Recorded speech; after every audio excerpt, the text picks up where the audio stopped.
Revise भी करा दूं। बिस्मिल्लाहिर्रहमानिर्रहीम। बेटा कल मैंने आपको आइडिया दिया था कि कंपनी में इनकम स्टेटमेंट के बाद एक स्टेटमेंट बनती है जिसको हम प्यार से कहते हैं statement of changes in equity. इसके बनाने का मकसद क्या होता है? कंपनी के अंदर कैपिटल का अकाउंट फिक्स होता है, तो जाहिर सी बात है जब शेयर होल्डर ने पैसा लगाया है तो वो निकालेगा भी। तो वो पैसे कैसे निकालता है या उसको हम पैसे कैसे देते हैं? तो वो डिविडेंड के थ्रू उसको देते हैं पैसे, यानी कि एक एडजस्टमेंट है। इसी तरीके से जो प्रॉफिट हमने कमाया वो प्रॉफिट हम कहाँ लेके जाएंगे?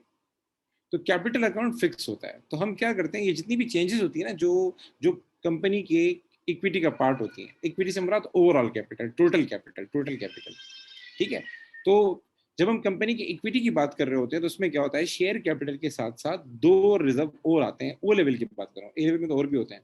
दो रिजर्व आते हैं। रिजर्व से मुराद जो हम साइड पे करते हैं, साइड पे हमने जो पैसा रखा होता है वो। एक होता है रिटेन अर्निंग। रिटेन अर्निंग क्या होता है? कंपनी जो भी प्रॉफिट कमाती है, लाइक पहला साल होता है रिटेन नील होता है, लेकिन कंपनी जो भी प्रॉफिट कमाती है डिविडेंड पे करके, और डिविडेंड के बाद जो है क्या नाम है, ट्रांसफर टू जनरल रिजर्व करके जो पैसा बच जाता है वो रख लेती है ताकि फ्यूचर में काम आए। फ्यूचर में कोई डिविडेंड देना हो तो उससे हम मैनेज कर सकें। इसको हम कहते हैं रिटेन्ड अर्निंग। रिटेन मतलब जमा कर लेना, रख लेना, ये कहलाता है रिटेन अर्निंग। अच्छा जी। सर इसके अलावा हमारे पास, बेटा बंदों को वेट करते जाइएगा, ये मेरी रिक्वेस्ट है आपसे। दूसरा हमारे पास आता है general reserve. Sir general reserve क्या होता है? जनरल रिजर्व हमारे पास ये होता है, कंपनी क्या करती है, कंपनी में क्या होता है, हर साल जब हमारे पास प्रॉफिट बहुत ज़्यादा आ रहे होते हैं तो हम चाहते हैं कुछ पैसा साइडलाइन कर दें। क्यों? क्योंकि रिटेनिंग से डिविडेंड की पेमेंट होती है। ये जितना ज़्यादा होगा शेयर होल्डर उतना प्रेशर करेगा, मुझे डिविडेंड दो, मुझे डिविडेंड दो। तो अपने कैश को मैनेज करने के लिए कि ऐसा नहीं हो कि हमारे पास बैंक ओवरड्राफ्ट हो जाए, कैश ही खत्म हो जाए डिविडेंड पे पे करके, तो हम साइड पे कुछ पैसे रख देते हैं। उसको हम प्यार से कहते हैं जनरल रिजर्व। ठीक है। तो ये दो रिजर्व हमारे पास आते हैं इक्विटी में, और एक आता है शेयर कैपिटल। और इसकी मोटी मोटी बातें मैंने बताई थी कि अगर कंपनी ने ड्यूरिंग शेयर इशू किया है तो वो यहाँ आएगा। कंपनी का जो भी प्रॉफिट है वो रिटेन अर्निंग के अंदर आएगा। कंपनी ने जो डिविडेंड पे किया है वो रिटेन अर्निंग से माइनस होगा, और जो भी ट्रांसफर जनरल रिजर्व है वो रिटेन से माइनस होगा और जनरल रिजर्व में ऐड होगा। तो पहले एक सवाल कर लेते हैं छोटा सा, फिर हम बाद में इसके अंदर कुछ चीजें हैं वो सीखते हैं। तो पहले एक छोटा सवाल कर लेते हैं। बेटा माइक बंद कर दें, एक तो माइक वगैरह सब बंद कर दें अपने जो है। सो गाइस बिस्मिल्लाहिर्रहमानिर्रहीम, ये एक सवाल है आपके सामने, आपके स्क्रीन पे नजर आ रहा होगा कि हमारे पास साल के शुरू में ऑर्डिनरी शेयर्स थे 1 लाख, और एक शेयर था 1 रुपए का। इसको कहते हैं face value, par value, nominal value. मैंने कल बताया था आपको कि कंपनी में बहुत सारे लोग पैसा लगा रहे होते हैं। तो सारे लोग कैसे पैसे लगाएं, उसके लिए हम क्या करते हैं, जो टोटल पैसा चाहिए होता है उसको हम एक डिनोमिनेशन में डिवाइड कर देते हैं। $1 की डिनोमिनेशन में हमने डिवाइड कर दिया। अब जिसको जितना लगाना है, जिसको 2 रुपए लगाने हैं, 3 लगाने हैं, 4 लगाने हैं, वो उसके हिसाब से क्या करता है, शेयर्स को बाय करता है। ठीक है गाइस, अब सुनिएगा। तो ये 1 लाख ऑर्डिनरी शेयर्स थे, एक शेयर की वैल्यू $1 थी, टोटल अमाउंट आ गया 1 लाख। जनरल रिजर्व का ओपनिंग बैलेंस 20,000, रिटेनिंग का ओपनिंग बैलेंस 30,000, और ये साल के दौरान की एडजस्टमेंट्स दी हुई हैं। तो सर कैसे काम करेंगे? तो सबसे पहले हम क्या करेंगे, हम कर रहे हैं बेटा, सबसे पहले हम लिखेंगे शेयर कैपिटल,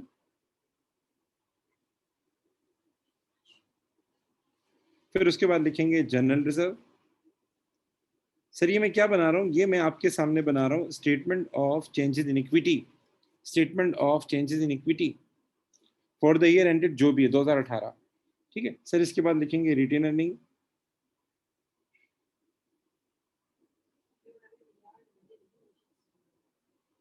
और इसके बाद हम लिखते हैं टोटल का कॉलम बनाते हैं। ठीक है। सबसे पहले हम क्या करेंगे बेटा, सबसे पहले हम लिखेंगे ओपनिंग बैलेंस। सबसे पहले हम लिखेंगे ओपनिंग बैलेंस।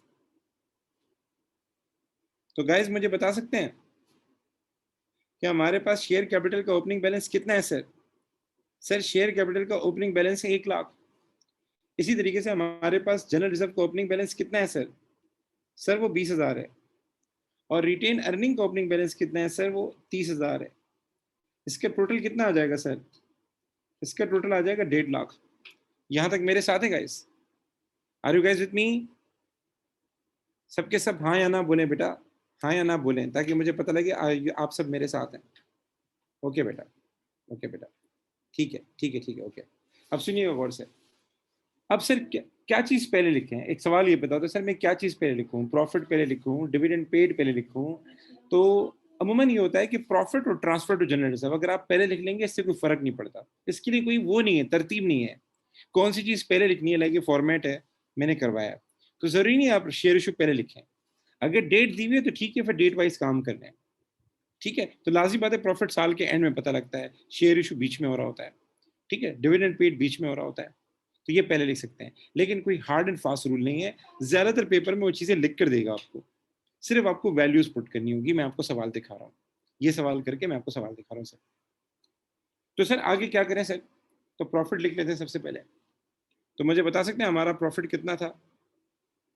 अगर लॉस होगा तो माइनस करेंगे, प्रॉफिट होगा तो ऐड करेंगे सर। तो सर हमारा जो प्रॉफिट आ रहा था सवाल में वो ये रहा, मैं आपको हाइलाइट कर देता हूँ 60,000। तो सर ये कहाँ जाएगा? ये रिटेन्ड अर्निंग में जाएगा। रिटेन अर्निंग में एक ही कॉलम होता है, एक ही अकाउंट होता है जिसमें प्रॉफिट जा रहा होता है, वो है आपके रिटेनिंग। हम 60,000 क्या करेंगे, इसमें जाके ऐड कर देंगे और टोटल में भी जाके लिख देंगे 60,000। सर उसके बाद क्या हुआ है हमारे पास? उसके बाद हमने क्या किया, शेयर इशू किए हैं। 50,000 शेयर इशू किए थे। एक शेयर कितने का दिया था हमने? $1 का दिया था सर। तो हम यहाँ लिखेंगे शेयर इशू।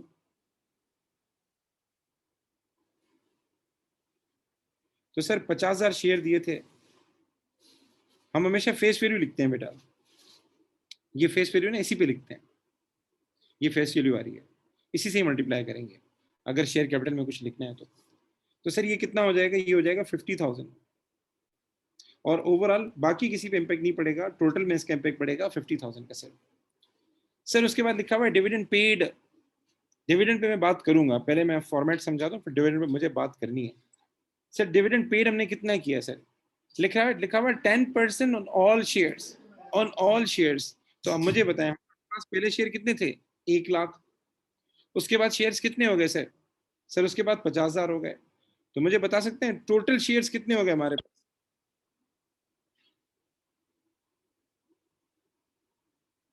सर टोटल हो गए 1.5 लाख। तो 1.5 लाख को मल्टीप्लाई कर दें 10% से गाइस। 1.5 लाख को 10% से मल्टीप्लाई करने गाइस। तो सर ये कितना आ जाएगा सर? सर ये आ जाएगा 15,000। तो क्या करेंगे सर, इसको माइनस करेंगे बेटा। ये ड्राइंग की तरह होता है, ये एक पेमेंट है। ये एक पेमेंट है जो हम शेयर होल्डर को कर रहे हैं। तो ये माइनस होगा आपकी रिटेन अर्निंग से। आपके प्रॉफिट और आपकी रिटेनिंग को कम कर देता है ये। तो मैं 15,000 रुपए यहाँ टोटल में भी लिख लूंगा माइनस में। यहाँ तक मेरे साथ है गाइस? यहाँ तक मेरे साथ है गाइस? सब बताएं yes and no. Okay guys, okay okay. Sir आगे चलते हैं। अब जरा इस चीज को डिस्कस कर लेते हैं। हमारे पास एक डिविडेंड वो होता है जो हम पे करते हैं। अच्छा ठीक है, डिविडेंड बता रहा था। डिविडेंड के बारे में वो कह रहा है कि हमने डिविडेंड पे किया है 10% ऑन ऑल शेयर्स। तो परसेंटेज दी हुई है, यस सर। सर किससे मल्टीप्लाई करें? तो मल्टीप्लाई करेंगे शेयर कैपिटल से। शेयर कैपिटल मतलब इसकी बात कर रहा हूं मैं आपको, इसकी। इससे मल्टीप्लाई करेंगे। डिविडेंड मिलता है इन्वेस्टमेंट पे। जो आपने अमाउंट इन्वेस्ट किया होता है उस पर लगता है डिविडेंड। तो ये इन्वेस्टेड आ रहा है, अमाउंट इन्वेस्टेड के लिए ये वाला अकाउंट होता है शेयर कैपिटल। तो वो कह रहा है on all shares. All share का मतलब है कि जिस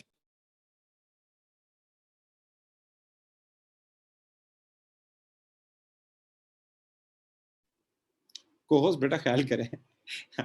सो गाइज मैं कह रहा हूँ कि हमारे पास डिविडेंड जो है ना बेटा सबको मिलता है। डिविडेंड जो है ना बेटा सबको मिलता है, लेकिन पेपर में समटाइम मेंशन कर देता है। तो यहाँ लिखा हुआ है ऑल शेयर्स। तो 1 लाख पहले थे हमारे पास, 50,000 और थे। टोटल जो अमाउंट इन्वेस्टेड था वो था 1.5 लाख। तो मैंने 1.5 लाख को मल्टीप्लाई किया 10% से। जो आंसर है मैंने यहाँ लिख दिया। ठीक है गाइस। अच्छा आगे चलते हैं सर। आगे वो कह रहा है हमें ट्रांसफर टू जनरल रिजर्व करना है 4,000। तो सर क्या करेंगे सर? 4,000 यहाँ से माइनस करेंगे रिटेनिंग से, और ये 4,000 हम क्या कर देंगे, जनरल रिजर्व में ऐड कर देंगे। ये क्यों किया जाता है? इसका मेन मकसद ये होता है ताकि कैश हमारा मैनेज हो सके। वो कैश फ्यूचर में जाके किसी और काम में इस्तेमाल हो। तो सर यहाँ क्या लिखेंगे? ट्रांसफर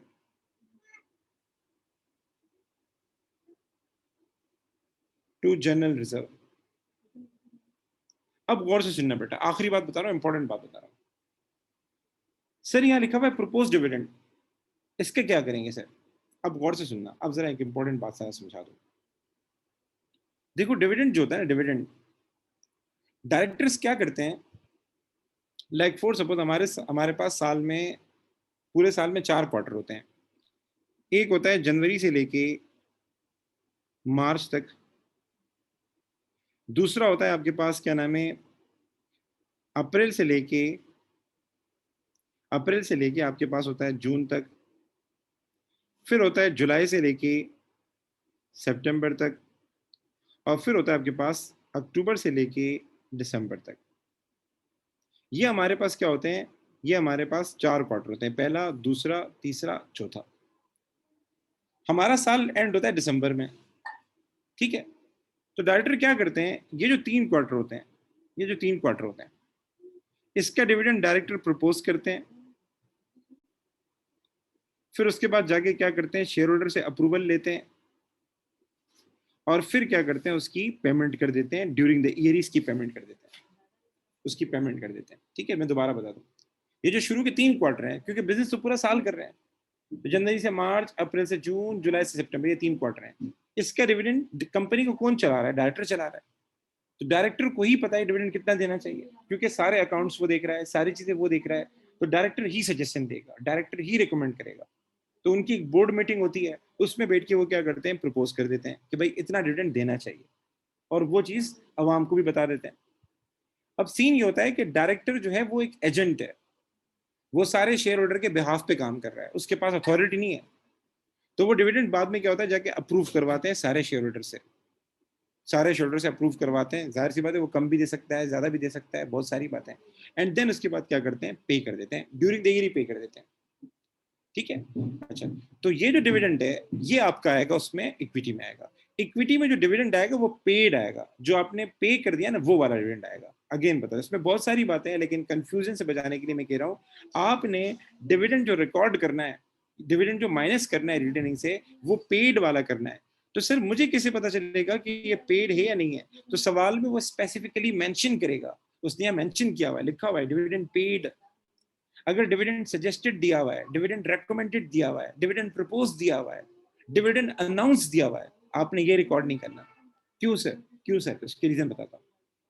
अब ये साल का आखिरी क्वार्टर है, साल का आखिरी क्वार्टर है, दिसंबर के एंड पे बिल्कुल आखिरी दिन पे डॉक्टर जाके अनाउंस करता है कि हम क्या करेंगे, इतना डिविडेंड देंगे, इतना डिविडेंड देंगे।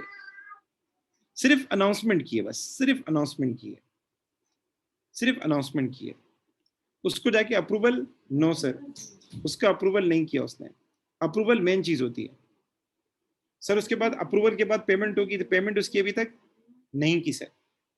तो इसके बारे में आता है, अगर डिविडेंड प्रपोज सवाल में दिया हुआ, dividend propose by director, dividend announce by director, dividend suggested by director, हमें इसका कोई भी एंट्री नहीं करनी, क्योंकि इसकी मेन एलिमेंट क्या है, इसका अप्रूवल और उसकी पेमेंट, वो अभी तक नहीं हुई सर।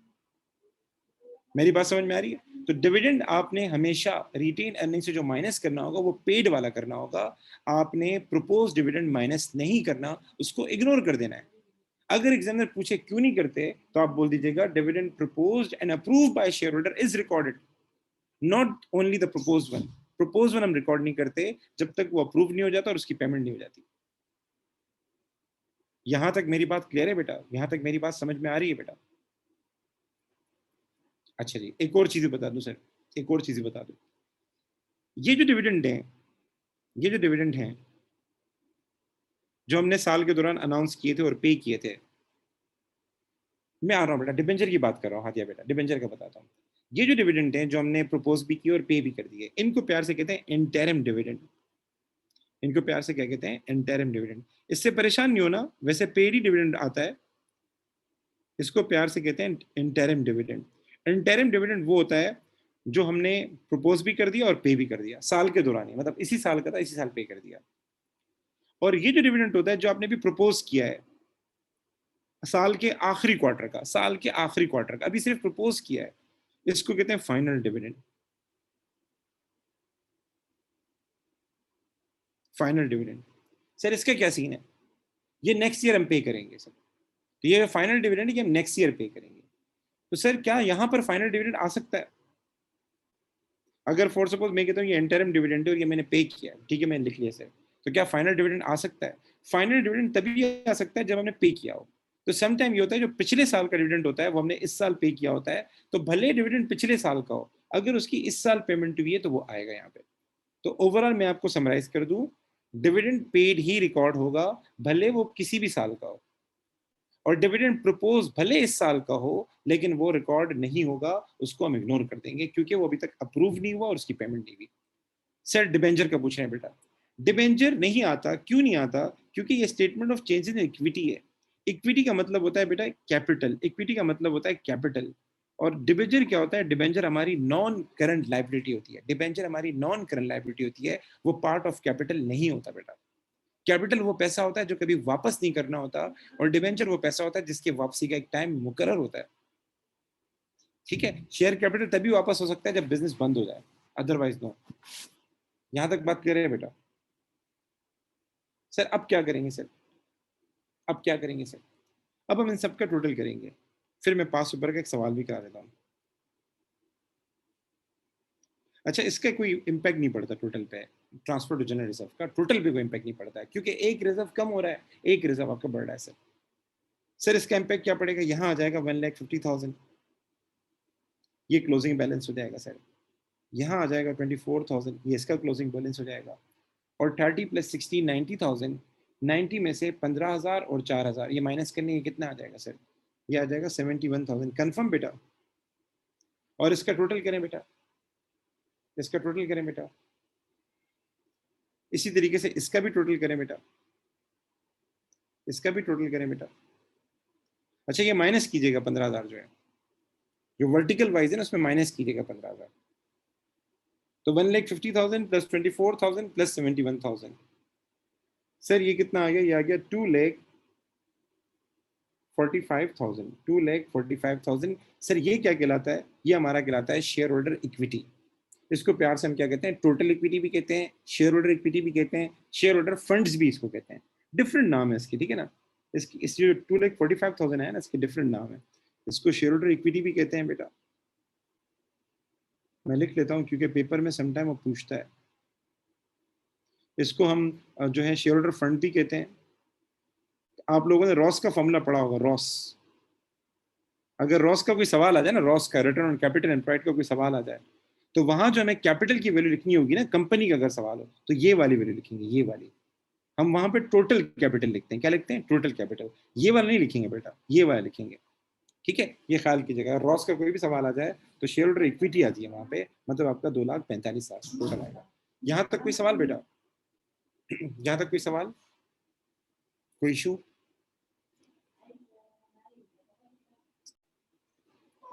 करते हैं बेटा, आ जाए। ये 5 रुपए का सवाल है बेटा। कंपनी में बहुत सारी चीजें हैं, तो होपफुली हमारा अल्लाह ने चाहा तो कल या परसों तक हमारा टॉपिक कंप्लीट हो जाएगा ये। अच्छा जी सर, उसको करते हैं सर। सर कैसे करेंगे? उसने सवाल में सोशी बनाने को बोला है, statement of change in equity for the year ended 30 सितंबर 2016। ये रिसेंट का सवाल है, और इसमें आप देख सकते हैं इसने पूरा आपको टेबल बना के दिया हुआ है, चीजें आपको लिख के दी हुई हैं, यानी आपकी जिंदगी उसने आसान की हुई है। और अभी कोरोना वायरस है, वो आपकी जिंदगी और आसान करेगा। फुल एसी एसी लगा के रखेगा आपके लिए, आपके लिए ये सैनिटाइजर वगैरह सब कुछ, टिश्यू बॉक्स, हर चीज। टेंशन मत लीजिएगा, ठीक है ना? तो बस पेपर देना है मेहनत करके, इस बार कुछ करना है बेटा। तो सबसे पहले आते हैं सर शेयर इशू पे। सर इसको करते हैं, तो हम देख लेते हैं। ये देखें, यहाँ शेयर इशू दिया हुआ है, देखें on 1 November 2015 30,000 ordinary share of $1 each were issue. क्या करेंगे? कितना अमाउंट आएगा? कितना अमाउंट आएगा जल्दी बताएं। 30,000, शाबाश बेटा। 30,000 को मल्टीप्लाई बाय 1 कर दो बेटा। तो यहाँ लिखेंगे हम लोग क्या? 30,000 लिखेंगे बेटा। और टोटल में भी कितना आ जाएगा सर? अगर टोटल का कॉलम दिया हुआ तो वहां भी 30,000 आ जाएगा सर। सर उसके बाद प्रॉफिट फॉर द ईयर दिया हुआ है। यकीन करें, यकीन करें, ऐसे फ्री के मार्क्स है बेटा, फ्री के। ऐसा है जैसे रोजा खोल रहे हैं और खजूर आपके सामने पड़ी है, शरबत आपके सामने पड़ा हो। तो sir profit for the year कितना है यहाँ पे? 75,000। सर क्या करेंगे सर?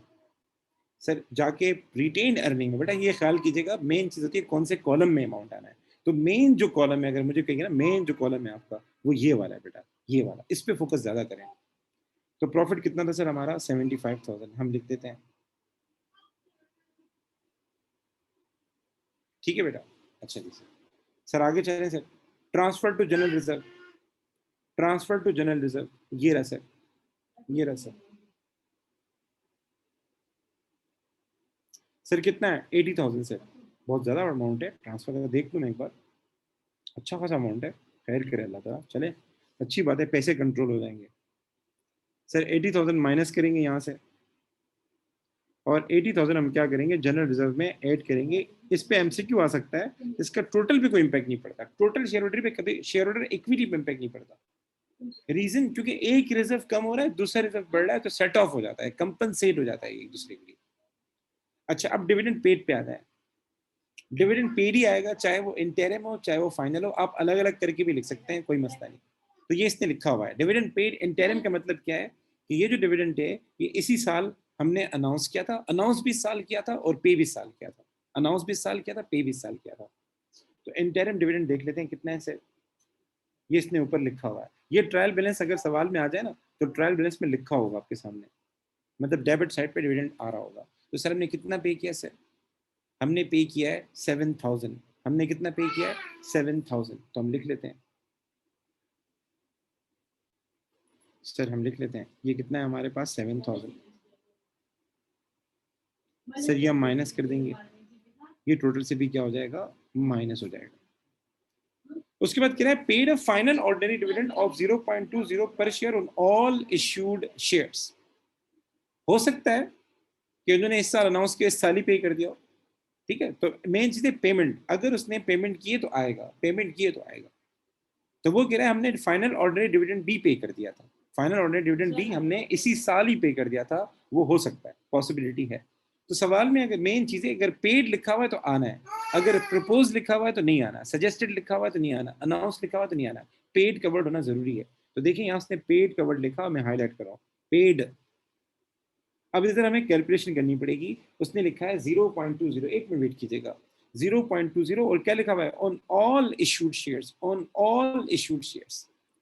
तो सर ये 0.20 किससे मल्टीप्लाई होगा, पहले हमें देखना पड़ेगा हमारे पास इशूड शेयर्स कितने हैं।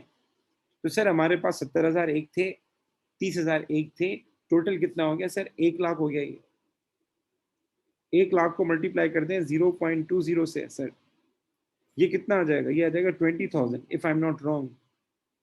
20,000 यहाँ से माइनस करें, और 20,000 टोटल से भी क्या कर लें, माइनस कर लें। यहाँ तक मेरी बात समझ में आ रही है बेटा आपको?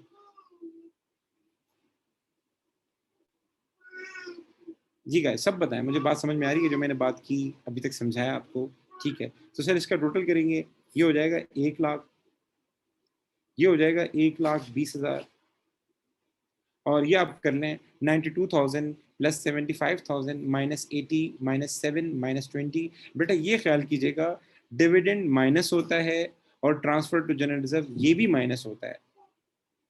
ये आ रहा है -32,000, लिख लेते हैं बेटा, इसका आंसर चेक कर लीजिएगा। वैसे माइनस में आंसर आ रहा है बेटा, आना नहीं चाहिए माइनस में बेटा,